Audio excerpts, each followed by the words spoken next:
My name is Betty, and for 68 years, I've believed in the fundamental order of things. I believed that if you followed the rules, paid your taxes, and treated people with a basic decency, the system, cumbersome as it might be, would eventually work for you. I believed that right and wrong were clear, solid lines, not suggestions to be smudged by men in cheap suits who wielded a little bit of power like a scepter. I was a city archivist for 40 years. I didn't just believe in the system. I helped build a piece of it. I indexed it. I organized it. I preserved its memory. I was, in my own quiet way, a guardian of public trust. And then, in the space of a single phone call, I learned that trust was a currency some people were happy to counterfeit. The call came on a Tuesday, a gray, drizzly afternoon that matched the feeling that seeped into my bones the moment I heard the clinical voice on the other end of the line. It was a social worker, a woman whose tone was so flat and practiced it could have been a recording. My daughter, Sarah, and her husband, Mark, had been arrested.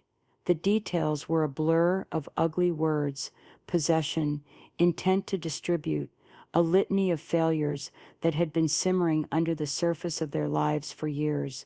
I had tried to help, of course. I'd offered money, therapy, a place to stay, but you can't force people to want to be saved. All my efforts had been met with resentment and denial. Now the consequences had finally caught up with them, and in the wreckage was my grandson, Leo. My sweet, quiet, 7-year-old Leo, who loved building entire cities out of Legos and reading books about dinosaurs. He was in the temporary care of the state. My heart didn't just break, it felt like it shattered into a million icy fragments. Leo, the one pure, good thing to come out of that chaotic union. The thought of him, alone in a sterile room with strangers, his big brown eyes wide with confusion and fear, it was a physical pain, a vice grip around my chest. I didn't even hang up the phone properly. I just dropped it into the cradle and grabbed my keys. I am his grandmother, his only stable relative. I was the one he was supposed to go to. That's how it works. That's the rule. The Department of Family and Child Services was in one of those soulless downtown buildings, all gray concrete and tinted windows that reflected the sky without letting any of it in. The air inside smelled of stale coffee and desperation. I was directed to a man named Carter, Mr. Carter. He sat behind a tall counter, separated from the public by a thick pane of plexiglass with a small circle cut out for speaking. He was a man who looked like he'd been squeezed into a shirt one size too small, the fabric straining at his neck. He had a face that seemed permanently set in an expression of mild disgust, as if the very people he was meant to serve were a personal inconvenience. I explained the situation, my voice trembling despite my best efforts to keep it steady. I told him who I was, that I was Leo's grandmother, that I had a stable home, a pension, a spare room already filled with books and toys for when Leo would visit. I was the obvious, logical, and loving solution. Mr. Carter sighed, a long theatrical exhalation of pure annoyance. He tapped at his keyboard with 2 fingers, his eyes scanning the screen with a profound lack of interest. He mumbled something about procedure, about a lengthy process, about a home study and background checks.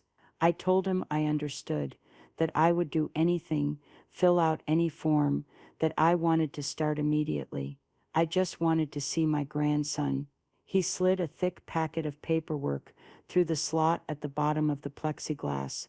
It was a mountain of bureaucracy, but I didn't care. I would have filled out 1,000 pages. I took it home, my hands shaking so badly I could barely hold the pen. I stayed up all night, poring over every line, gathering every document he'd asked for, my birth certificate, my mortgage statements, my tax returns for the last 5 years, 3 letters of recommendation. I even included a photograph of Leo's room in my house, the bookshelf filled, the little dinosaur lamp on the nightstand. I submitted it the very next morning, handing the thick, pristine envelope directly into Mr. Carter's fleshy hands. He didn't even look at me. He just dropped it into a wire basket on his desk, without a word. For a week I heard nothing. I called every day. Every day his voicemail was full. Every day my emails went unanswered. Every day a piece of my hope withered and died. Finally, I went back down to the office. I stood in the same line, my heart pounding a frantic rhythm against my ribs. When it was my turn, Mr. Carter looked up, and a flicker of recognition and something like satisfaction crossed his face. "I'm Betty Evans," I said, my voice tight. I submitted an emergency kinship placement application for my grandson, Leo Evans, a week ago. I was hoping for an update. He tapped on his keyboard again, that same lazy two-fingered peck. "Evans," he mumbled. "Evans," he squinted at the screen. "No, don't have anything under that name." My blood ran cold. "That's impossible," I said, my voice rising. "I handed it to you myself." It was in a large manila envelope. He shrugged, a dismissive lift of his shoulders that made me want to scream. "We process hundreds of applications a week," he said, his voice dripping with condescension. "Sometimes things get lost. The system is very complex. You'll have to start the entire process over." He gestured to a rack of blank forms on the wall. The implication was clear. It was my fault. I was just another anonymous, unimportant face in a sea of problems he had to deal with. My file wasn't lost. It was gone. He had made it disappear. In that moment, looking at his smug, indifferent face, I knew it wasn't an accident. It was a choice, a small, cruel exercise of power. He was the gatekeeper, and he had decided I wasn't worthy of passing through. What he didn't know, what he couldn't possibly have known, was that he was lying to the one person in the entire city who could prove it. He thought I was just some old woman, frantic and helpless.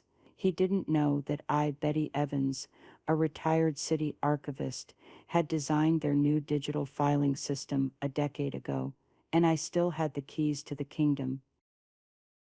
The drive home was a blur of righteous fury and cold, crippling terror. One thought echoed in my mind, a frantic drumbeat against the inside of my skull. Leo, my grandson, was a pawn in some petty bureaucrat's power game. Every minute that passed, every hour he spent in the cold embrace of the system, was another twist of the knife. I burst through my front door, the silence of my empty house amplifying the storm in my chest. I sank into the armchair in my living room, the one where Leo and I would read stories, and for the first time since that horrible phone call, I let myself break. The sobs were violent, wrenching things that tore their way up from a place of pure, primal fear. I wasn't just crying for Leo. I was crying for my daughter, for the wreck she'd made of her life. I was crying for the years of helplessness, of watching her slide away from me, of knowing that my love, as fierce as it was, wasn't enough to fix her. I've always been the responsible one. Even as a child, I was the one who remembered birthdays, who made sure the bills were paid on time, who held things together while my parents' marriage quietly disintegrated. When my own husband Robert passed away 15 years ago, I carried on. I managed the finances. I kept the house in order. I navigated the labyrinth of grief and paperwork with a stoic resolve that people mistook for strength. It wasn't strength. It was just necessity. There was no one else to do it. When Sarah started getting into trouble as a teenager, it was me who sat up all night waiting for her to come home. It was me who dealt with the school, with the police, with the fallout of her increasingly poor choices. It was a promise I'd made to Robert on his deathbed. "Look after our girl," he'd whispered, his hand frail in mine, and I had to my own detriment. This pattern of being the family's silent, unacknowledged pillar continued into my professional life. When I first started at the city archives, it was a dusty, forgotten department in the basement of City Hall. The records were a chaotic mess of decaying paper, stored in leaky rooms and mislabeled boxes. It was a disaster waiting to happen. For 20 years, I painstakingly brought order to that chaos. Then, in the early 2000s, the city decided to modernize. They wanted to go digital. They brought in a team of expensive consultants who produced a lot of glossy presentations and charged an astronomical fee, but didn't understand the first thing about the city's actual records. Their proposal was a joke, a one-size-fits-all corporate solution that would have been a catastrophic failure. I knew it. I saw the flaws immediately, so I did what I always do. I worked. I spent my nights and weekends designing a better system, one that was tailored to our city's unique needs, that was intuitive, secure, and most importantly, that had built-in redundancies to prevent the kind of data loss that kept me up at night. I built it on an open-source framework to save the city money. I presented my plan to the city council. They were skeptical at first. Who was I, a career archivist, to challenge a high-priced tech firm? But my proposal was undeniable. It was cheaper, more efficient, and it worked. They adopted my design. They called it the Municipal Records and Logistics Engine, or MRLE. They gave me a small plaque and a firm handshake from the mayor. The tech consultants still got paid half their fee for oversight. I just went back to my office and made sure it ran perfectly. It wasn't about the credit. It was about the integrity of the work. I remember one specific feature I built into it, a feature I argued for passionately. It was a deep-level administrative access protocol, a kind of digital skeleton key. I called it the archivist's failsafe. My reasoning was simple.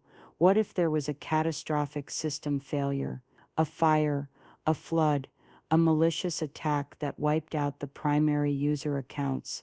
There had to be a way back in, a root-level access point that existed outside the normal user hierarchy. The city's IT department was against it. They called it a security risk. I told them the bigger risk was losing a century's worth of city records because we couldn't get into our own system. To placate them, I designed the access credentials to be something no one would ever guess, something that couldn't be brute forced.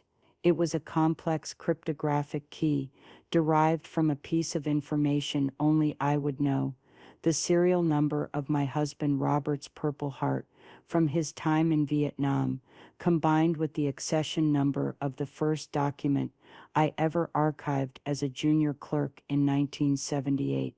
I wrote it down once, on a single sheet of acid-free paper, sealed it in a lead-lined envelope, and handed it to the city manager with strict instructions that it was only to be opened in the event of a full system collapse, by his authority alone. That city manager had retired 7 years ago. The envelope was probably gathering dust in some forgotten safe, its purpose long forgotten, but I hadn't forgotten. The code was burned into my memory, a relic of a past life. The thought of using it felt like a betrayal of my own principles. It was a tool for preservation, not personal espionage. My sobbing eventually subsided into a cold, hard knot of anger in my stomach. I got up and made a pot of tea, my hands moving with the familiar, calming rhythm of routine. As the kettle whistled, my phone rang. It was my best friend, Margaret. "Betty, I haven't heard from you. Is everything all right?" Her voice was a warm blanket in the cold room of my despair. I told her everything. The arrest, Leo, the trip to the office, the smug, dismissive face of Mr. Carter. I told her he'd lost the application. Margaret let out a string of curses that would have made a sailor blush. That man is a menace, she said.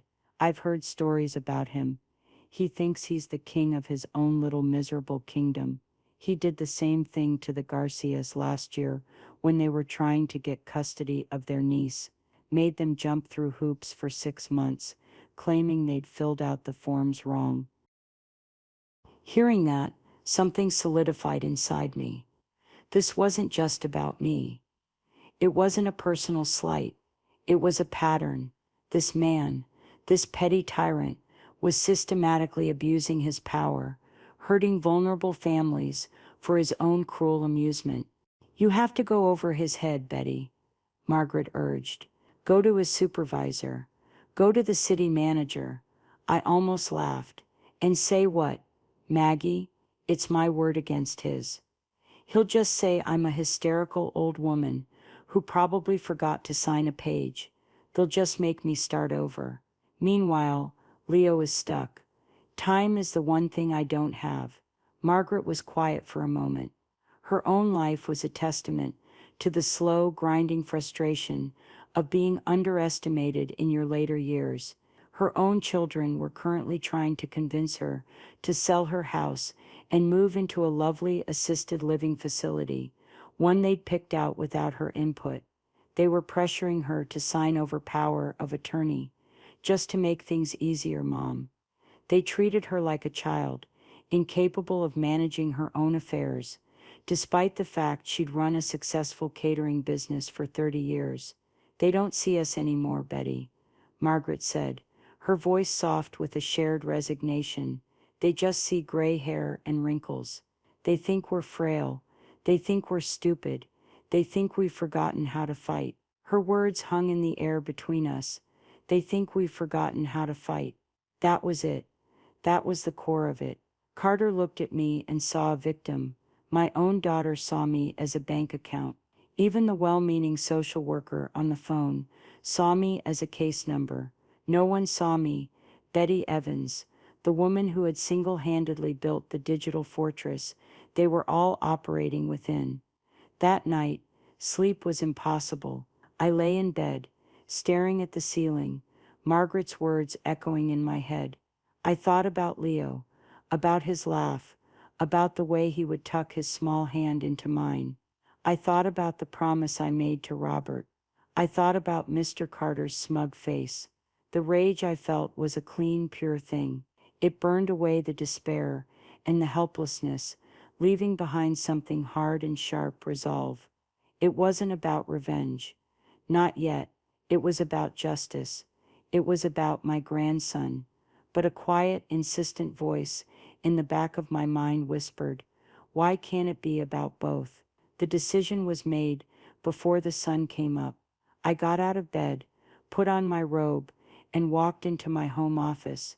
It's a room I rarely use since I retired, filled with books on archival science and municipal history.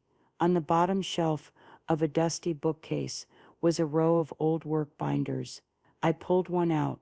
It was labeled MRL-IL, System Architecture and Protocols, Final Draft. I blew a layer of dust off the cover and carried it to my desk. My hands were perfectly steady. The time for crying was over. The time for being a victim was over. Mr. Carter thought he had lost my application. He was about to find out that I was about to find him. I was going back into the system I built. And this time, I wasn't going to be asking for permission.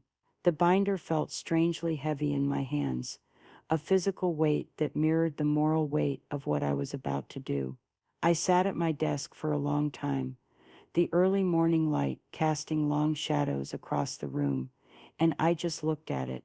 It was my life's work, distilled into 3 inches of paper and ink, diagrams I'd drawn by hand, flow charts, pages and pages of code annotation.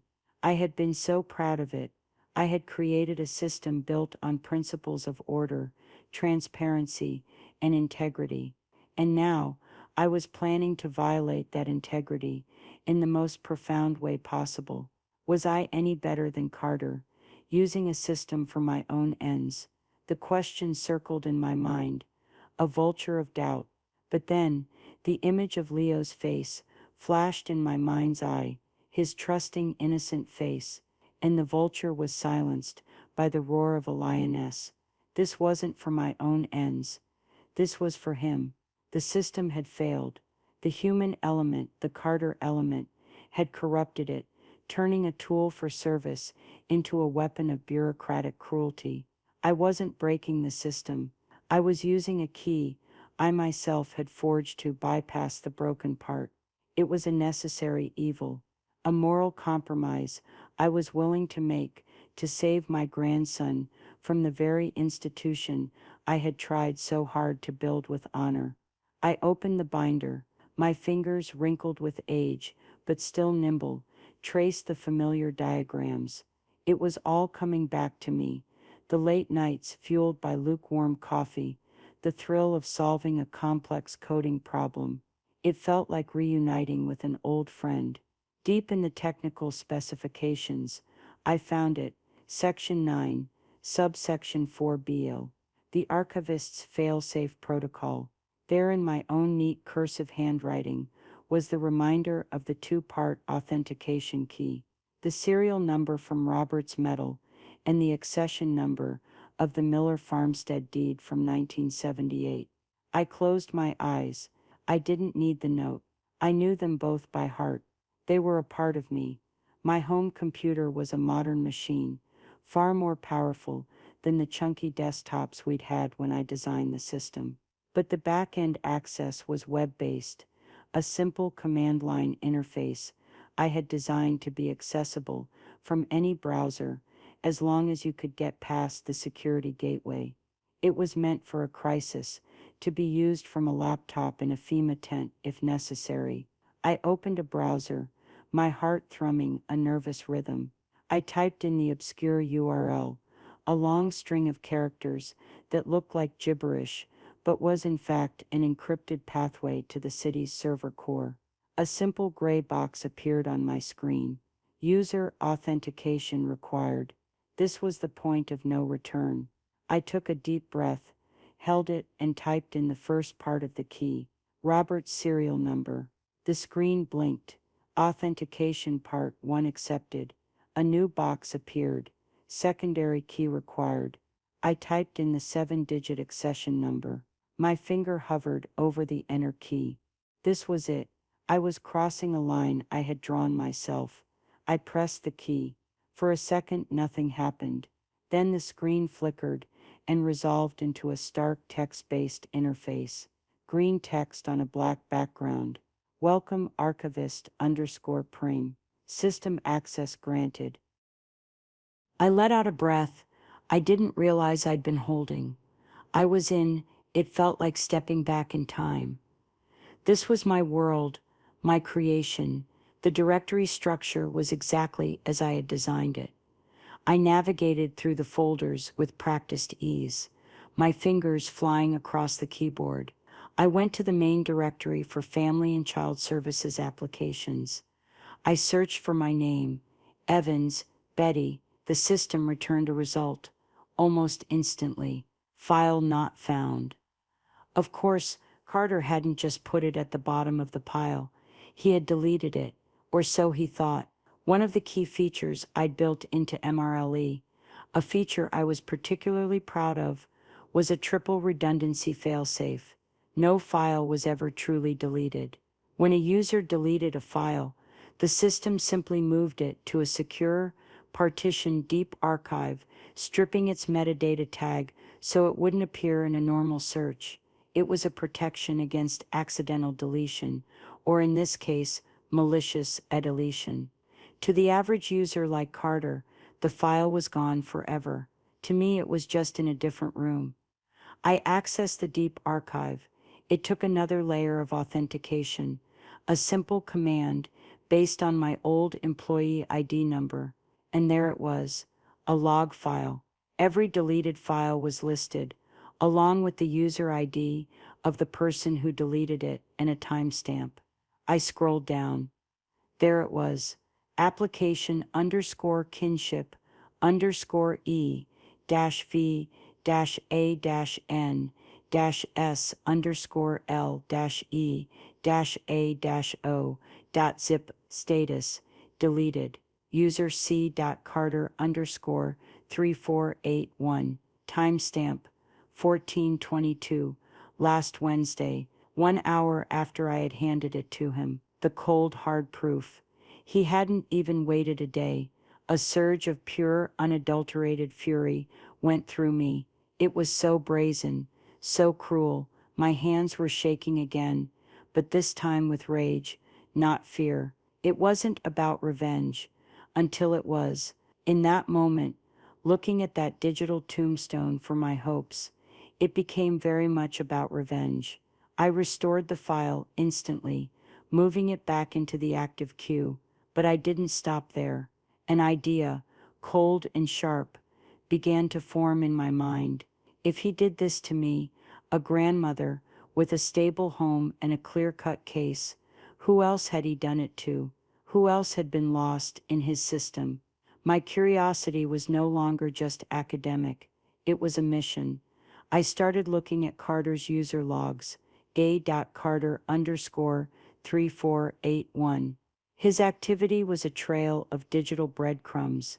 I could see every file he accessed, every note he made, every deletion he executed, and I saw a pattern. He consistently flagged applications from certain families who had lawyers, according to the intake notes, families who had filed formal complaints about waiting times, families from poorer neighborhoods, and then I found the real prize. It was a hidden subdirectory within Carter's own user folder. He tried to be clever, naming it something innocuous, sys underscore config underscore backup. A system administrator might glance at it and assume it was just junk files, but I knew the system's actual backup protocols. This wasn't one of them. It was a digital filing cabinet, where he was hiding his dirty laundry. I opened it, my breath caught in my throat. It wasn't just my application. There were 23 others, 23 families, grandparents, aunts, uncles, all trying to get custody of children caught in the system. Each file had a little note appended to it, written by Carter himself. Subject uncooperative. Subject argumentative. Recommend reapplication. Subject's counsel belligerent. Place on administrative hold. He wasn't just losing files. He was curating a blacklist. He was deliberately, methodically, punishing people he deemed difficult, using the children as leverage. He was holding lives in limbo because his ego had been bruised. I felt sick. This was so much bigger than just me and Leo. This was a systemic rot personified by one vile little man. I spent the next 4 hours meticulously working. I was no longer just a frantic grandmother. I was an archivist again. I documented everything. I copied every single one of the hidden files, along with Carter's notes. I downloaded his user logs, highlighting every instance of a suspicious deletion or transfer. I created a timeline of his activities over the last year. I compiled it all into a single encrypted folder, a digital bombshell. I made 3 separate copies on 3 separate flash drives, which I hid in 3 different places in my house. Now I had the evidence. The question was, what to do with it? Margaret's advice to go to his supervisor seemed naive now. His supervisor might be in on it. The whole department could be corrupted. Going through official channels was what got me into this mess. I needed to go bigger. I needed to go to the top. I needed someone who would see this not as an administrative headache, but as a political crisis. I started researching the current mayor, a woman named Isabella Navarro. She'd run on a platform of transparency and government accountability. She was a former prosecutor, known for being tough and media savvy.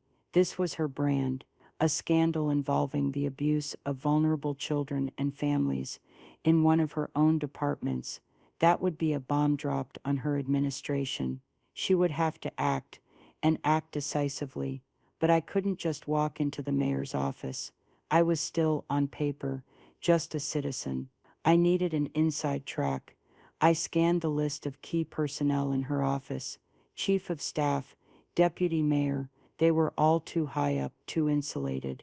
Then I saw a name further down the list: Anya Jenkins, special aide to the mayor. Her bio was short. She was young, barely 30, a graduate of the city's public university. She'd started as an intern and worked her way up. She was ambitious, she was hungry, and her official duties included community outreach and constituent case management. She was the one. She was the person whose job it was to listen to problems like mine, and she was the person who would recognize the career-making potential of handing her boss the solution to a major scandal on a silver platter. My plan was no longer just about finding my application. It had evolved. It was now about a systematic takedown. Phase 1 was complete. I had the weapon. Phase 2 was about to begin, finding the right person to help me fire it. I picked up the phone to call Margaret. "Maggie," I said. When she answered, "I think I've found a way to fight back. And it's much bigger than just me. I need your help. I need a second set of eyes and a clear head." Margaret, bless her heart, didn't hesitate. "I'll be there in 20 minutes. Bring the tea, Betty, and this time, make it strong." We had work to do. The first move had to be precise. It couldn't be a frontal assault. A direct confrontation with Carter would only give him the chance to cover his tracks, to delete the evidence I'd found, or to paint me as a hysterical, tech-illiterate old woman who had somehow stumbled into a restricted area of the system. No, my first move had to be silent, surgical, and designed to induce the one thing that crumbles petty tyrants faster than anything else: panic. I sat at my desk, one of the flash drives plugged into my computer. The plan was two-pronged. First, I would solve my own problem, but in a way that would make Carter question his own reality. Second, I would set the hook with the mayor's office. Using my archivist_prime access, I did more than just restore my application file. I went into the system's notification logs. It was another feature I had designed, a way for different departments to flag high-priority files for each other. I drafted a new notification. It was automated to look like it came from the system itself, not from a user. It was addressed to Sylvia Ramirez, the director of the Department of Family and Child Services, Carter's boss. The subject line was simple: "U-Argent flag, kinship application exceeding 7-day review period." The body of the message was clinical and cold. It stated that application #774 bid. I assigned my own file a plausible number for the kinship placement of Leo Evans, had been logged into the system 10 days ago, but had not yet been assigned a caseworker for initial review, violating Departmental Policy 2.14c. The system would now be escalating the file for immediate directorial review. I backdated the initial login stamp on my application to make the timeline ironclad. Then, I attached my complete, pristine application file. I hit send. Within the city's server, a digital domino had just been tipped over. An email, looking for all the world like an official, automated system alert, was now sitting in Director Ramirez's inbox. At the same time, a copy of that same alert was automatically sent to the file's assigned processor, which was, of course, C.Carter_3481. He would see that his boss had been notified about a file he believed he had deleted. I could almost picture the scene. Carter sitting at his desk, sipping his bitter coffee, basking in his little kingdom of misery. He'd open his email and see the alert. He'd frown, thinking it was a mistake. Then he'd see my name, Leo's name, and Director Ramirez's name. A cold sweat would prickle on his forehead. He'd frantically search the system for the application, the one he knew wasn't there. But this time, his search would find it. It would be sitting right there in the active queue, complete with a timestamp, showing it had been there all along. He would have no explanation. He'd look at the log and see it was flagged for his boss's attention. He would feel the walls of his carefully constructed reality begin to wobble. Was he losing his mind? Did he forget to delete it? Was there a glitch? Or the most terrifying thought of all was someone watching him. That was the seed of chaos I wanted to plant. Doubt, fear, the quiet, gnawing dread that your secrets are no longer secret. While that seed was taking root, I moved on to phase 2. I drafted an email to Anya Jenkins, the mayor's special aide. It was a masterpiece of careful wording. I didn't introduce myself as a hacker or a vigilante. I introduced myself as Betty Evans, the retired city archivist and original architect of the MRLE system. Dear Miss Jenkins, I wrote, I am writing to you in my former capacity as the lead designer of the city's municipal records engine. I have recently been conducting a voluntary pro bono security audit of the system's integrity, a matter of deep personal and professional pride. In the course of this audit, I have discovered a significant and deeply troubling data vulnerability within the Department of Family and Child Services.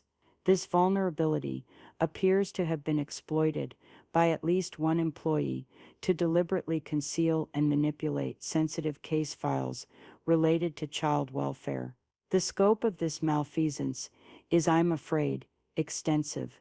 The evidence I have compiled is comprehensive, digital, and irrefutable. Given Mayor Navarro's stated commitment to transparency and the protection of our city's most vulnerable residents, I believe this is a matter requiring her immediate and discreet attention.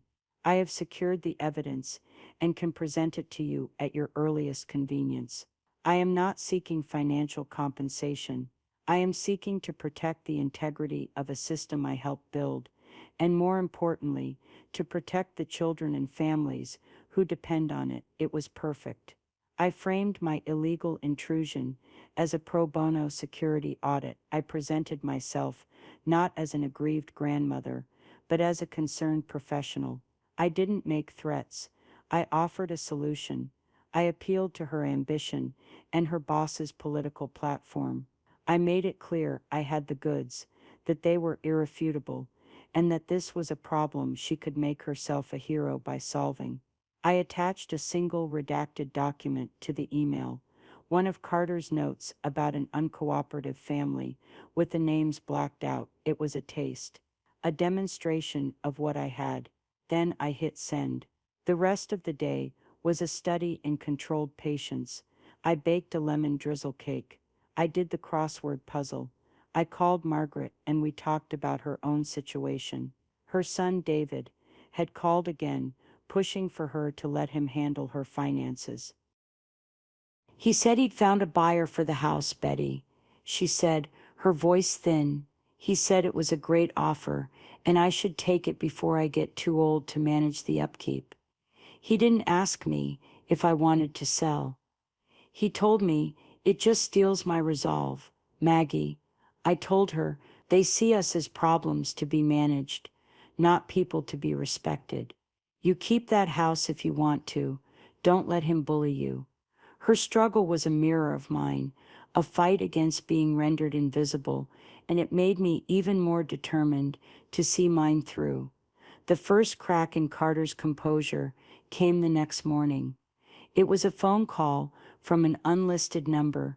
I let it go to voicemail. The message was him. His voice, usually so smug and bored, was tight with a barely suppressed panic.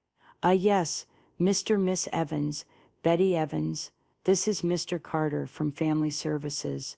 There seems to have been a clerical error with your application, a system glitch. It's been located. If you could call me back, we can discuss the next steps. It was a complete reversal. He sounded like a man trying to put a fire out with a teacup. He was scrambling. My silent takeover was working. He didn't know how the file had reappeared, but he knew it was back, and his boss was looking at it.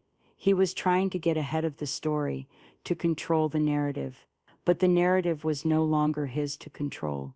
I didn't call him back. I let him stew in his own fear. Let him wonder. Let him sweat. The silence, I knew, would be more terrifying to him than any angry phone call. He was used to dealing with hysterics. He wasn't prepared for quiet, calculated competence.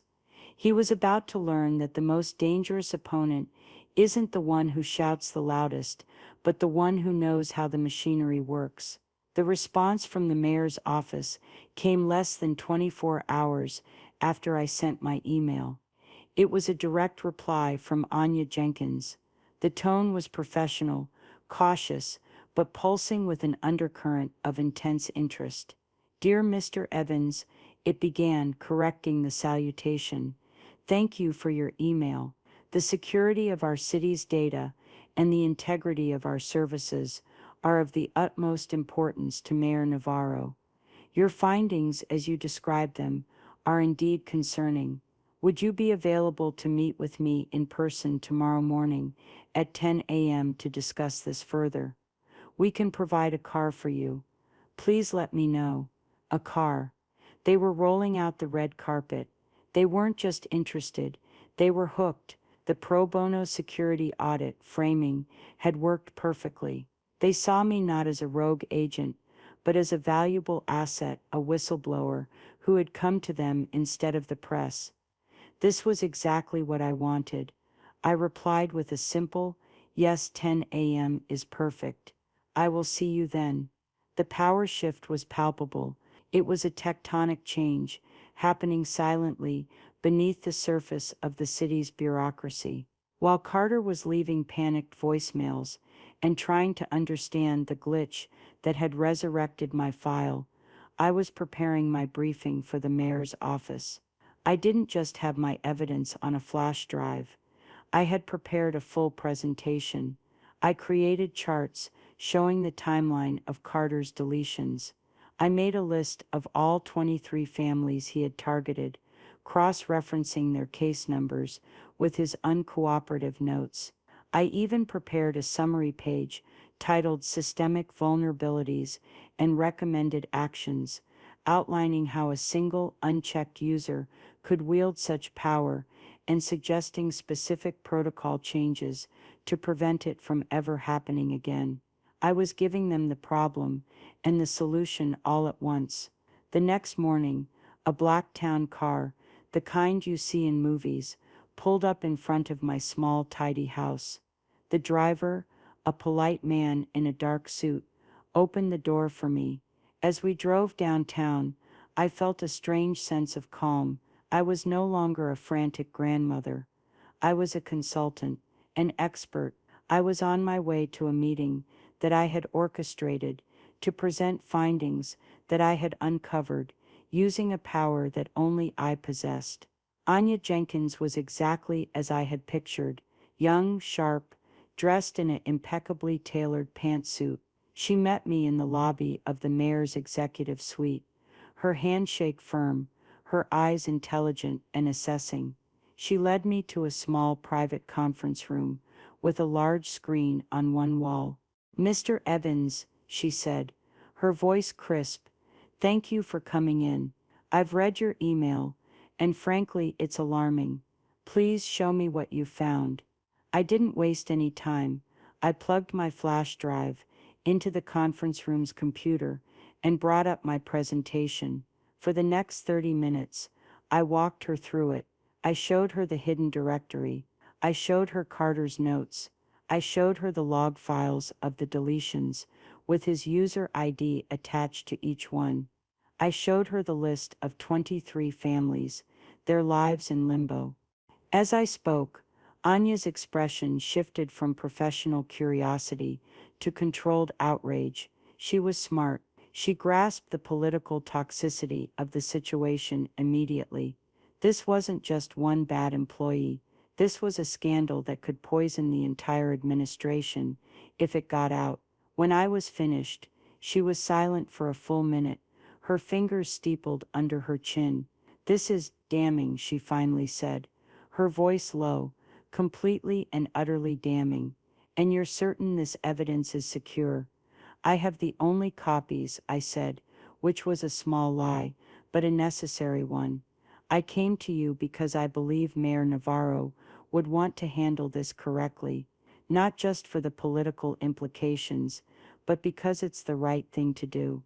Anya's eyes met mine, and there was a flicker of genuine respect. "You've done the city a great service, Mr. Evans," she said, "and you've been very discreet. We appreciate that." She stood up. "I need to show this to the mayor immediately. Can you wait here?" I nodded. As she left the room, I knew the tide had fully turned. The real power was no longer with Carter in his dingy office. It was here, in this room, with me. While I waited, I thought about the other families. This was their moment of vindication too, even if they didn't know it yet. I imagined the phone calls they would soon receive, not from a dismissive bureaucrat, but from someone in the mayor's office, apologizing, offering help, fast-tracking their cases. This wasn't a family exodus in the traditional sense.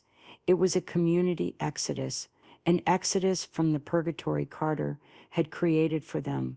They were being led out of the wilderness, and I was the unlikely Moses. Meanwhile, Carter's countermoves were getting more desperate. While I was in the mayor's office, he called me 3 more times. The panic in his voice was escalating with each message. The last one was almost pleading. "Mr. Evans, please, I insist you call me. There's been a significant development in your grandson's case. We want to expedite it. It's very good news." He was trying to bribe me with the very thing I was entitled to, hoping to placate me before I could make trouble. He still thought this was about my one application. He had no idea that the ground beneath his feet was about to open up and swallow him whole. He probably went home that evening feeling he might have dodged a bullet, that the glitch was a one-time thing he could smooth over. He had no idea that a team of city lawyers was likely already being assembled, that an internal affairs investigation was being launched, and that his name was at the very top of their list. He thought he was the spider. He was about to find out he was the fly. Anya returned about an hour later, her expression grim but resolute. "The mayor has seen your report," she said, sitting down opposite me. "She is, to put it mildly, furious. She wants to thank you personally. More than that, she wants to act." She then laid out the plan. It was swift and decisive. An emergency task force was being formed. Director Ramirez, Carter's boss, was being called into a meeting first thing in the morning. The city's legal department was drafting the paperwork for Carter's immediate suspension pending a full investigation. And most importantly, she looked me directly in the eye and said, "As for your grandson, Mr. Evans, the mayor has authorized an immediate emergency kinship placement. We will have the paperwork ready for your signature this afternoon. You can pick Leo up from the temporary care facility at 5 o'clock today." 5 o'clock today. The words hung in the air, so beautiful and so simple. It was over. The fight was won. Tears pricked at my eyes, but this time they were not tears of fear or rage. They were tears of profound, overwhelming relief. The power hadn't just shifted, it had created an earthquake, and the world for me and for Leo was about to be put right again. The final confrontation wasn't what I expected. I had imagined a dramatic showdown, a moment where I could look Carter in the eye and watch his smug facade crumble. But the reality was far more sterile, and in its own way, far more satisfying. The mayor's office didn't want a public spectacle. They wanted a quiet, efficient amputation. The next morning, I received a formal invitation to a meeting at the Department of Family and Child Services. It wasn't a request, it was a summons to be a witness. When I arrived, I was escorted not to the public waiting area, but to a private conference room on the executive floor. The air up here was different, quieter, cleaner, smelling faintly of lemon polish instead of despair. Anya Jenkins was already there, along with a stern-looking man in a suit who introduced himself as the head of the city's legal department, and Sylvia Ramirez, Carter's boss. Director Ramirez looked pale and shaken, like a woman who had just seen the ghost of her own career. They asked me to wait in an adjoining office for a few minutes. Through the glass partition, I saw him being led in. Carter, he walked in with a blustering confidence that was clearly manufactured. He probably thought this was about my complaint, that he was going to get a slap on the wrist for a clerical error. He sat down, adjusted his tie, and looked at his boss with an expression that said, "Let's get this over with." Then Anya Jenkins began to speak. Her voice was calm, cold, and utterly devastating. She didn't raise it.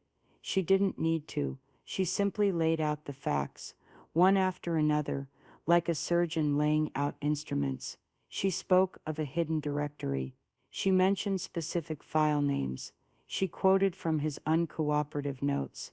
She brought up the 23 families. With every sentence, a little more color drained from Carter's face. His blustering confidence evaporated, replaced by a waxy, slack-jawed horror. He was looking at a woman who knew everything. He kept glancing at Director Ramirez, as if for help, but she refused to meet his gaze. She just stared at the polished surface of the conference table. He tried to deny it, of course. His voice was thin and reedy. "A glitch, the system. I don't know what you're talking about. Those files were slated for archival." His lies were pathetic, desperate grasps at a reality that no longer existed. That's when Anya gestured for me to come in. I walked into the room and sat down at the table. I didn't say a word. I just looked at Carter. Our eyes met for a brief moment. In his, I saw utter panic. He saw me, the old woman he had dismissed, sitting at the table with the people who held his fate in their hands. He finally understood. I wasn't the victim of the glitch. I was the source of the storm. The realization hit him like a physical blow. He visibly sagged in his chair, his face collapsing into a mask of pure defeat. Mr. S. Evans was the lead architect of the MRLE system. Anya said, her voice cutting through the silence. She brought this vulnerability to our attention. She provided us with the logs. Your user ID, Mr. Carter, is on every single deleted file. It was over. There was nowhere for him to run, nowhere to hide. The digital ghost I had unleashed had cornered him completely. The head of legal slid a piece of paper across the table. It was his notice of immediate unpaid suspension, pending criminal investigation. He was told to hand over his city ID and keys and to be escorted from the building.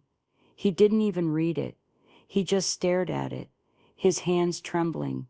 The petty tyrant had been dethroned. His little kingdom of misery was being dismantled. I stood up and walked out of the room. I didn't look back. I didn't need to. My vindication wasn't in his punishment. It was in what came next. That afternoon, I walked into the temporary care facility, my heart pounding with a joyous anticipation that was almost painful. I handed the crisp, official paperwork, stamped with the seal of the mayor's office, to the woman at the front desk, and a few minutes later, he came running down the hall. "Leo," he saw me and his face lit up. "Grandma," he shouted, and launched himself into my arms. I knelt down and held him, burying my face in his hair, breathing in the simple, perfect smell of him. The weight of the last 2 weeks, the fear, the anger, it all just melted away. All that was left was this small, warm boy in my arms. He was safe. He was with me. That was the only victory that truly mattered. As I held him, I realized the new reality wasn't just about Carter's downfall, it was about this moment, the beginning of a new life for me and for this child who deserved nothing but love and stability. The system had failed him, but an old woman who knew the system's secrets had not. It's been 6 months now. The world has settled into a new, gentler rhythm. Leo is thriving. He's at the top of his reading group at school, and our house is constantly filled with the click-clack sound of Legos being assembled into magnificent sprawling castles and spaceships. His nightmares have stopped. In the evenings we sit in the big armchair and read about dinosaurs until he falls asleep against my shoulder. His presence has filled the quiet corners of my house and my heart with a light I didn't know I was missing. There is a simple, profound joy in making him a snack after school, in helping him with his homework, in just knowing he is safe in his bed down the hall. The fallout at City Hall was swift, and from what I hear, brutal. Carter is facing multiple felony charges for tampering with public records and obstruction of justice. The mayor's office used the scandal to clean house, launching a full-scale audit of the entire Department of Family and Child Services. Anya Jenkins got a major promotion. She's deputy chief of staff now. She sends me a Christmas card. The 23 other families whose lives were thrown into chaos by Carter all had their cases resolved within a month. The local paper ran a story about a heroic whistleblower who uncovered the corruption, but my name was never mentioned, just as I'd requested. My anonymity was the only thing I asked for. My reward was Leo. As for my daughter and her husband, they are navigating the slow, grinding machinery of the justice system. They call sometimes. The conversations are strained, filled with guilt and regret. I am helping them find legal aid, and I will be there for them when they are ready to truly rebuild their lives. But my priority now, my unwavering focus, is the little boy they brought into this world. I am his rock. I am his home. I sometimes think about what I did. I accessed a secure system without authorization. I broke the rules. I violated the very principles of integrity I had spent my career upholding. But then I look at Leo, laughing as he chases a ball in the backyard, and I know with a certainty that settles deep in my bones that I would do it again in a heartbeat. The law is not the same as justice. A system is only as good as the people who run it, and sometimes, to fix a broken system, you need someone who knows where the architect left the key. It was never really about revenge. Not at its core. It was about protection. It was about a promise I made to a dying husband to look after our family. It was about a promise I made to myself to not let a child be crushed by bureaucratic indifference. But I will admit this to you, and only to you. There is a quiet, satisfying hum in my heart when I think of Mr. Carter, stripped of his power, facing the consequences of his own arrogance. It's the feeling of a ledger being balanced, of a great wrong being made right. My friend Margaret found her own strength too. Inspired by my fight, she finally stood up to her children. She told them, in no uncertain terms, that she would not be selling her house, that she would not be signing over power of attorney, and that she was perfectly capable of managing her own life. Thank you very much. She said it was the most terrifying and liberating thing she's ever done. We meet for tea every week. We don't talk much about what happened. We don't have to. We just enjoy the quiet peace of two women who remembered they knew how to fight. So, here's what I want you to take away from my story. Don't ever let anyone make you feel invisible. Don't let them dismiss you because of your age, your gender, or your quiet nature. The world is run on systems, and those systems can be cold and unforgiving. But systems are built by people. And sometimes, the person who knows the system best isn't the one with the fancy title, but the one who laid the foundation stones and remembers where all the secret doors are. your knowledge, your experience, your history. That is your power. Do not be afraid to use it. They might think you're just a sweet old lady. Let them. There is nothing more dangerous than a sweet old lady who has been pushed too far. Thanks for listening to my story. If it resonated with you, I hope you'll like this video and subscribe to the channel for more stories like this one. And please, share your own experiences in the comments below. It's in sharing our stories that we find our collective strength and remind each other that we are not alone.